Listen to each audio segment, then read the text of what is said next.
അടുത്ത law number 15, declaration and forfeit ചെയ്യുക എന്ന് പറഞ്ഞൊരു പരിപാടി. അത് അധികം ആരും കണ്ടിട്ടില്ല. നമുക്കതൊരു എക്സാമ്പിൾ കാണിക്കാം.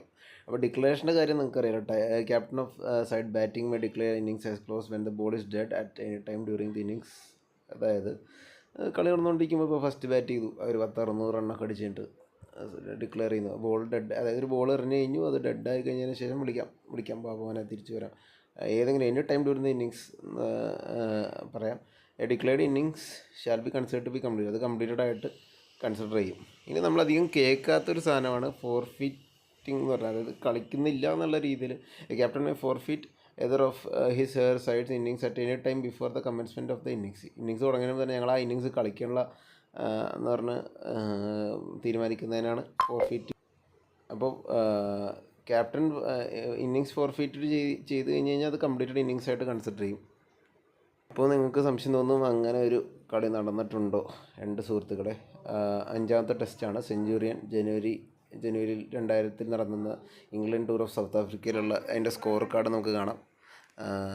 അപ്പോൾ മഴ മൂലം കളി കുറച്ച് സീനായിരുന്നു, പല ദിവസങ്ങളും പോയി. അപ്പോഴത്തേക്കും ആൻസി ക്രോഞ്ചിയും പിന്നെ അതർ ടീം ക്യാപ്റ്റൻ അപ്പോൾ നാസർ ഹുസൈനും കൂടി തീരുമാനിച്ചു കളി ഇൻട്രസ്റ്റിംഗ് ആക്കാമെന്ന്. അപ്പോൾ അവർ ഫോർഫിറ്റ് ചെയ്തു. നമുക്ക് കാണാം ഫസ്റ്റ് ഇന്നിങ്സ് ഇവിടെ കളിച്ചിട്ടുണ്ട്. നമ്മുടെ സൗത്ത് ആഫ്രിക്ക ഫസ്റ്റ് ഇന്നിങ്സ് കളിച്ചു.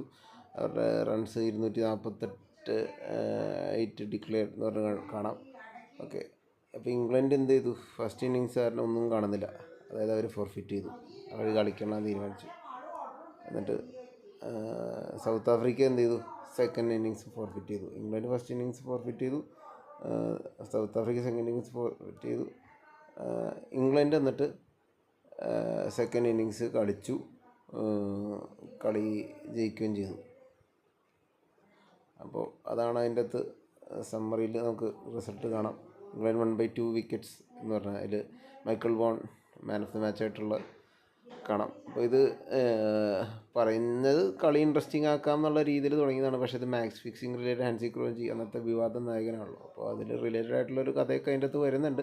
നമ്മളതിലേക്ക് പോകുന്നില്ല. നമ്മൾ ആ ഒരു റൂള് പറഞ്ഞപ്പോൾ അത് എവിടെയാണ് റൂൾ നമ്പർ 15 ഈ ഫോർഫിറ്റിംഗ് എന്താണ് എന്നുള്ള ഒരു റിയൽ എക്സാമ്പിൾ എടുത്ത് കാണിച്ചു എന്നേ ഉള്ളൂ. അടുത്തത് ക്യാപ്റ്റൻ ഇത് നോട്ടിഫൈ ചെയ്യണ കേസ് പറഞ്ഞത്. Captain shall notify the opposing captain opposite ക്യാപ്റ്റനോട് അമ്പയറിനോടും എന്ത് ഡിസിഷൻ ഡിക്ലെയർ ആയാലും ഫോർഫിറ്റ് ആയാലും എടുത്ത് പറയണം. നോട്ടിഫൈ ചെയ്താൽ പിന്നെ മാറ്റാനും പറ്റില്ല. അപ്പോൾ സംഭവം സിമ്പിളായിട്ടുള്ളൊരു പാർട്ടാണ്. അത്രേ ഉള്ളൂ ഇത് പറയാൻ.